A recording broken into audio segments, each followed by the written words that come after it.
no nosso blog também, www.lucineidemedeiros.com. Hoje é o Dia Nacional da Adoção e nós vamos ter o prazer aqui de conversar com duas especialistas, cada uma na sua área, de assuntos que são ligados, principalmente à área da família, que nós sabemos que o gesto de adotar é um gesto muito bonito, que muita gente tem vontade de fazer isso, né? Não acontece mais como antigamente, em que as pessoas geralmente deixavam os filhos nas portas das casas, né, das pessoas. Não é mais comum isso, já foi um dia. Mas quais são os procedimentos legais que, no caso, a mãe e o pai devem fazer com relação a isso? Nós teremos uma entrevista hoje também com a Albanita Lima. Ela recebeu um presente de Deus, foi uma criança deixada para ela, né? Claro, dentro de tudo legalizado.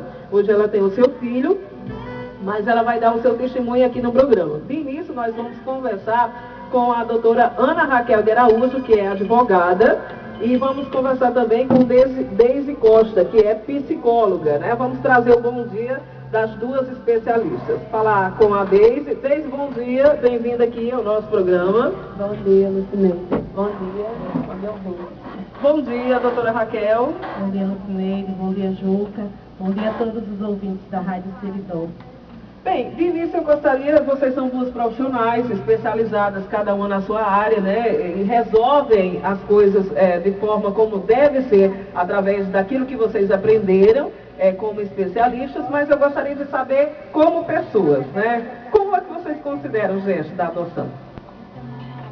Como pessoa e também como especialista profissional, a adoção é um gesto de amor. Porque você fazer de uma criança seu laço familiar, trazer ela para o seio de sua família, tratá-la e deixá-la com direitos iguais a seus filhos biológicos de sangue. Então, eu vejo a adoção como um gesto de muito amor. E também deve ser de muita responsabilidade. É verdade, que é uma entrega, né? E você, Deise? Eu estou na linha da palavra de Ana Raquel, né? Realmente é um gesto de amor. E assim, dependendo de qualquer coisa, o filho biológico, né? Ele vem porque Deus mandou, mas o filho adotivo ele vem porque você escolhe. Né? Então, é verdade. Assim, antes de seus filhos adotivos se revoltarem, né? Porque existe sempre essa coisinha de às vezes eles terem um pouco de revolta.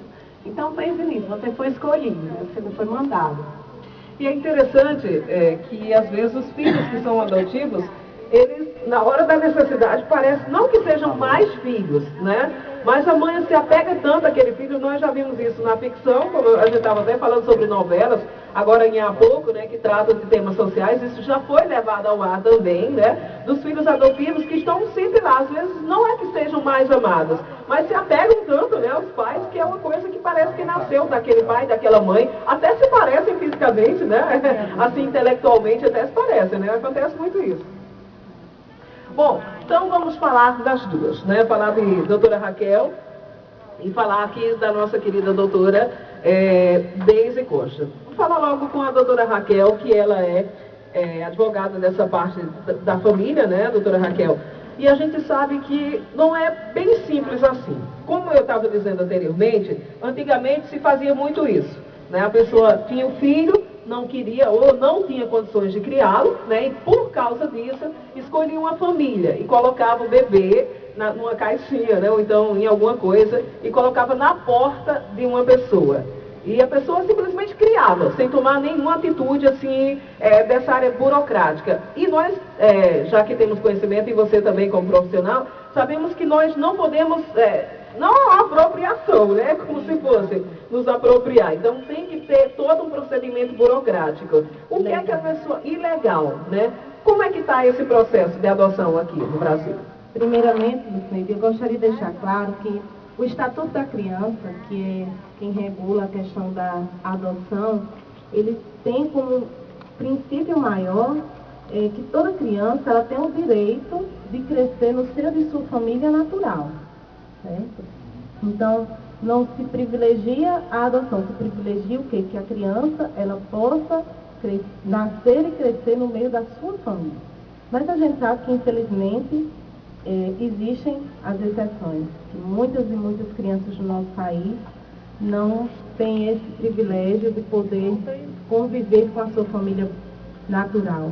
E aí são deixadas em abrigos, em lares e às vezes entregues à justiça. A gente pode dizer que hoje em dia ainda acontece também, como acontecia antigamente, de algumas crianças elas serem entregues diretamente a famílias que têm a vontade de adotar, deixadas em portas. Isso não deixou de acontecer, porém diminuiu, em virtude da existência de abrigos, de instituições, os conselhos tutelares também, que hoje estão bastante presentes nessa questão de estar investigando, estar atento a essa situação das crianças.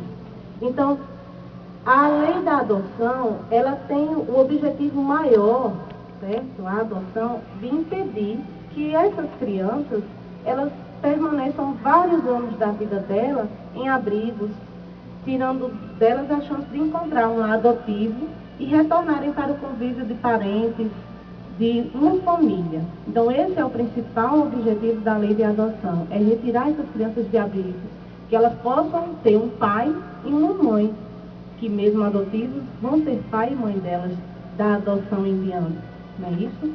Então, a institucionalização por tempo indeterminado dessas crianças em abrigos, ela reduz dia a dia a chance que elas têm de entrar numa nova família, porque a gente sabe que a preferência da maioria dos casais brasileiros continua sendo por bebês ou meninas de até 2 anos de idade. Então, quanto mais tempo se passa em abrigo, vai diminuindo essa questão da possibilidade da criança ou do adolescente vir a conseguir um lar adotivo. Não é isso? Então, a nova lei propõe um modelo que dispensa abrigos e prevê a institucionalização de famílias acolhedoras, ou seja, que na lei estão famílias substitutas. São famílias que vão acolher aquelas crianças que estão abandonadas, enquanto se processa todo o procedimento legal para a adoção efetiva. E geralmente são essas famílias acolhedoras as futuras famílias adotivas. Certo? Doutora Raquel, aqui no Brasil principalmente, né, as pessoas reclamam muito que esse processo ele demora demais, né? Você tá com o filho, adota o filho, entra na justiça, quer fazer todo aquele procedimento, né, que é burocrático, legal, mas é uma coisa muito demorada. Com que tempo a pessoa consegue isso? Lucineide, assim, olha, é demorado, mas justamente porque como eu falei no início, a adoção ela envolve não só o amor, mas a responsabilidade. Então, o judiciário, ele tem muito cuidado com o processo de adoção. Ele não é um processo rápido, porque ele tem todo um acompanhamento, uma fase de averiguação. Tem critérios. Da convivência daquela criança, da adaptação daquela criança naquele seio da nova família. Certo? Então, essa questão do tempo, ela fica muito dependiosa da questão de como foi o início daquela adoção. Se aquela adoção se deu através do cadastro nacional, se a criança já convivia há vários anos com aquela família, então vai ser um processo menos demorado, porque essa fase de convivência que tem que ser observada, ela já pode ser provada nos autos devido os anos anteriores que a criança já vive com aquela família. Então, quando a família já tem a criança, e aí somente depois de alguns anos é que procura reconhecer através da adoção, é um processo bem mais rápido, mas não deixa de ter requisitos como a interferência do Ministério Público, que é quem é o fiscalizador sobre assuntos com crianças e adolescentes. Então, todo e qualquer assunto que envolva criança e adolescente, o Ministério Público tem que fazer parte.